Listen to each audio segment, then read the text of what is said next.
తన పేరు విజయ, భర్త పేరు కార్తీక్. వీరు ఇక్కడ ఈసీఐఎల్ నుండి ఇక్కడ కుకట్పల్లిలో జరుగుతున్న తైలాభిషేక ఆరాధనకు వచ్చారు.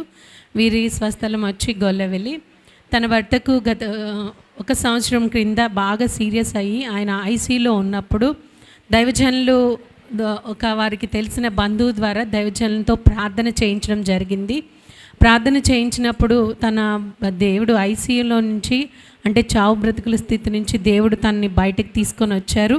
కానీ తర్వాత అయితే ఆయనకున్న ఆరోగ్య స్థితిని బట్టి పిల్లలు పుట్టడం కష్టమవుతుంది అని డాక్టర్స్ చెప్పడం జరిగింది.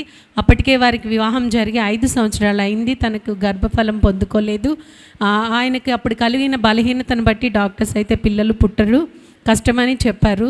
కానీ తను తర్వాత తైలాభిషేక ఆరాధనకు వచ్చి దైవజనులతో ప్రార్థన చేయించుకుంది. తన పరిస్థితిని అంతా చెప్పి దైవజనులతో ప్రార్థన చేయించుకున్న తర్వాత దేవుడు తన గర్భాన్ని తెరిచారు. ఇప్పుడు తను 6వ నెల గర్భిణీగా ఉన్నారని సాక్ష్యం చెప్తున్నారు. తన భర్తకి బలహీనం అయినప్పుడు పిల్లలు పుట్టే అవకాశం లేదని అన్నప్పుడు వారు తైలాభిషేకానికి వచ్చి దైవజనులతో ప్రార్థన చేయించుకున్న తర్వాత దేవుడు దానికి గర్భఫలాన్ని ఇచ్చారు. ఇప్పుడు తను 6వ నెల గర్భిణీగా ఉన్నారని సాక్ష్యం చెప్తున్నారు. ఈ సాక్ష్యం దేవుడు దీవించునుగాక.